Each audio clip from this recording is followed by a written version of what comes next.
Afinal, Platão era só mais um louco socialista? Este é o Visão Libertária, sua fonte de informações descentralizadas e distribuídas. Platão, que viveu nos anos de 428 a 347 a.C., foi um famoso filósofo discípulo de Sócrates. No entanto, tanto brilhantismo não o livrou de ideias ruins. Platão, com suas ideias malucas, pode-se dizer que foi até um dos pioneiros das ideias comunistas. Em seu livro mundialmente famoso, A República, ele descreveu uma cidade que afirmava ser ideal. Essa era chamada de Calípolis, que, pela etimologia da palavra, seria uma cidade bela. Nessa cidade, ele defendia que deveria ser constituída uma nova aristocracia, diferente da tradicional, baseada nos bens e na tradição. Na aristocracia do filósofo, ele defende que a formação social deveria se basear no critério do conhecimento. Quanto mais inteligente, maior sua posição social. Uma ideia bem ridícula e sem razão. Primeiro, quem define o que é inteligência? Quais serão os critérios estabelecidos? Inteligência não é algo tão facilmente mensurável. Segundo, não importa o que a pessoa sabe ou conhece. Um grupo de pessoas nunca terá mais direitos ou menos direitos por pertencer a uma determinada classe. Direitos são naturais e, portanto, são iguais para todos os seres humanos sem distinção. Por fim, mesmo que os aristocratas tivessem todo o conhecimento do mundo, isso não vai ajudá-los a saber o que as pessoas querem. Por isso, é logicamente impossível. Como afirma Hayek, o conhecimento está disperso na sociedade, o que torna impossível conhecer os anseios de uma população. E, mesmo se conhecessem em determinado momento, os anseios são perenes no tempo e mudam a todo momento. E aristocrata nenhum consegue medir quando esses anseios se alterarão. Platão, em suas ideias estapafúrdias, acreditava que sua cidade ideal, Calípolis, seria dividida em grupos sociais baseados no conhecimento e seria governada pelo rei filósofo. Os responsáveis por administrar a cidade seriam os magistrados, que, segundo Platão, seriam aqueles que possuíssem uma aptidão natural para o conhecimento. E, após um grande período de formação, estariam preparados para possuir seus cargos. Como já dito anteriormente, uma ideia sem sentido, pois ninguém é apto para comandar a vida do outro, mas Platão, com seu ego inflado, não podia deixar de se imaginar na posição de rei filósofo. Esse sistema de governo que o filósofo defendia é chamado de sofocracia, que significa o governo dos sábios. Platão era totalmente contra a democracia, pois ele achava que a justiça aplicada por esse sistema político estava errada, já que o próprio Sócrates foi executado por esse sistema, acusado de heresia e de corromper a juventude de Atenas. Por isso, Platão acreditava que a democracia era contrária à busca por conhecimento. Em 2 capítulos de A República, ele contou como Sócrates chegou à conclusão do que é a justiça de verdade. Na finalização dessa ideia, Sócrates disse que a justiça é um equilíbrio e a harmonia entre as classes sociais da cidade.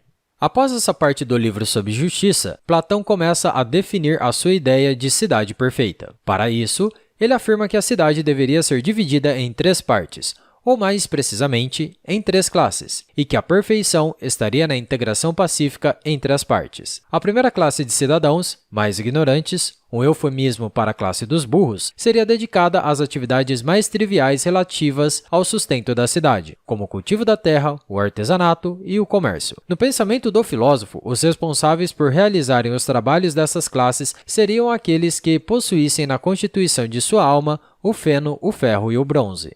A segunda classe seria composta por guerreiros, que seriam responsáveis por proteger a cidade e formariam o exército e seus auxiliares na administração pública. Ou seja, garantiram o monopólio da violência do Estado. Segundo Platão, esses guerreiros seriam mais hábeis por possuírem prata na mistura de suas almas. A última classe foi explicada anteriormente, mas ainda resta algumas características. A terceira classe seria dos magistrados e, segundo o filósofo, seria a classe dos mais nobres, que estudaria por 50 anos e se dedicaria à razão e ao conhecimento. Esses indivíduos teriam a responsabilidade de governar a cidade, pois só eles possuiriam toda a sabedoria que a política exige. Uma grande piada, pois para se tornar um político, a única coisa que é necessária é saber como conseguir votos da população por meio de demagogia, falsas propagandas, promessas para acabar com a desigualdade, sabedoria em determinada área, assim como a Dilma, que é formada em economia e afundou o país numa crise terrível. Tudo isso aplicado para conseguir roubar mais as pessoas por meio de impostos. Nessa terceira classe entra a ideia de justiça novamente, pois Platão disse que a justiça só poderia ser aplicada por indivíduos detentores do conhecimento. Pessoas inteligentes, segundo ele, saberiam como controlar as emoções e, de certa forma, sempre teriam a capacidade de controlar a cidade de forma justa. A composição da alma dessa classe seria o ouro. As classes, portanto, eram divididas em 3 partes segundo a composição da alma, e a alma também era organizada em 3 partes. A primeira parte da alma é a racional, ligada à cabeça, que sempre busca conhecimento por meio da razão. Essa parte da alma controla as outras, daí vem a ideia deles dos aptos a governar. A segunda parte da alma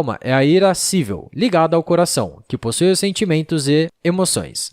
Essa parte desenvolve a coragem e a impetuosidade, ou seja, os guerreiros. Já a terceira parte é a apetitiva, ligada ao baixo ventre que busca o prazer. Essa parte aprimora a prudência e a moderação, ou seja, os cidadãos. Podemos notar que o jeito que ele usou para dividir a sociedade baseou-se pelo nível de conhecimento e que utilizou as mais variadas desculpas para justificar seus pensamentos. A composição da alma do indivíduo é só uma justificativa para as classes baixas não duvidar dos inteligentes da terceira classe. É tipo o contrato social. Nunca existiu, mas é utilizado até hoje como argumento para subjugar indivíduos. Isso claramente faz parte de uma ideia comunista, em que os políticos controlam a vida das pessoas e se acham superiores. A mesma ideologia que é apresentada nas teorias de Platão e filósofos como Rousseau e seu contrato social. Socialistas se emocionam muito com esse tipo de ideia. Lembro do meu professor de filosofia, da época de escola, que ensinava sobre a ideia de sofocracia praticamente emocionado com o que apresentava. Ele, claro, se achava filósofo, e por isso seria mais inteligente que os outros e apto para ditar as regras de um mundo perfeito.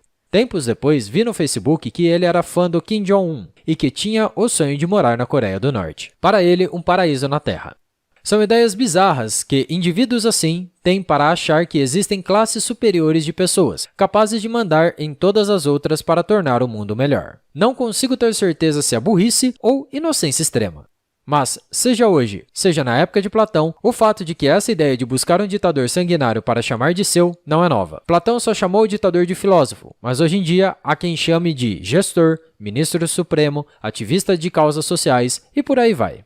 Platão acertou em cheio ao criticar a democracia, mas defendeu algo bem pior. Mas as ideias socialistas de Platão não param por aí. A principal ideia do seu livro, A República, defende completamente o controle social. Na parte de educação do seu livro, ele diz que o Estado ficaria encarregado da educação e as famílias não teriam participação sobre a criação. Ou seja, as pessoas teriam filhos para serem escravos do Estado. Segundo ele, o Estado seria totalmente responsável por educar os indivíduos e levá-los às atividades mais adequadas ao seu tipo de alma, bronze, prata ou ouro. Isso representa claramente uma forma de controle da sociedade, já que as classes dos trabalhadores iriam trabalhar para os inteligentes do poder. Os guerreiros sacrificariam suas vidas para indivíduos que não trabalham e tiram dinheiro por meio de impostos. E, finalmente, a classe dos espertos, que usufruiriam do trabalho das outras classes enquanto não fazem nada.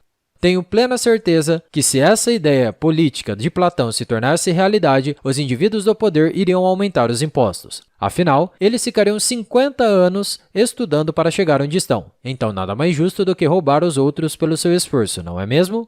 Mas espera, isso não é muito diferente do que já acontece hoje em dia. Essa ideia de o Estado controlar a vida das pessoas também é defendida por Auguste Comte, o criador do positivismo, um câncer que persegue a humanidade. Comte dizia que a ordem e o progresso social seriam obtidos pelo conhecimento científico e esse conhecimento estaria presente no Estado. Logo, ele iria controlar a vida dos indivíduos. O positivismo está enraizado no modus operandi dos Estados modernos. Comte e Platão, no fim das contas, não são muito diferentes. Podemos ver que parte dessas ideias difundidas pelo filósofo se encontram em vários países comunistas e também nos países que se dizem capitalistas. Na União Soviética, a população trabalhava para seus excedentes e seus possíveis lucros irem para o Estado e terem suas vidas totalmente controladas, sem liberdade de expressão, enquanto o exército sacrificava suas vidas em guerras e conflitos causados pelos líderes. Enquanto isso, na classe dos inteligentes, que são aptos a governar, os líderes políticos da União Soviética apenas roubavam dos que trabalhavam e obrigavam seus homens a perder a vida em seus conflitos. É a mesma ideologia pregada por Platão. Tudo o que ele escreveu em seu livro está presente em todos os países socialistas que existem ou que já existiram.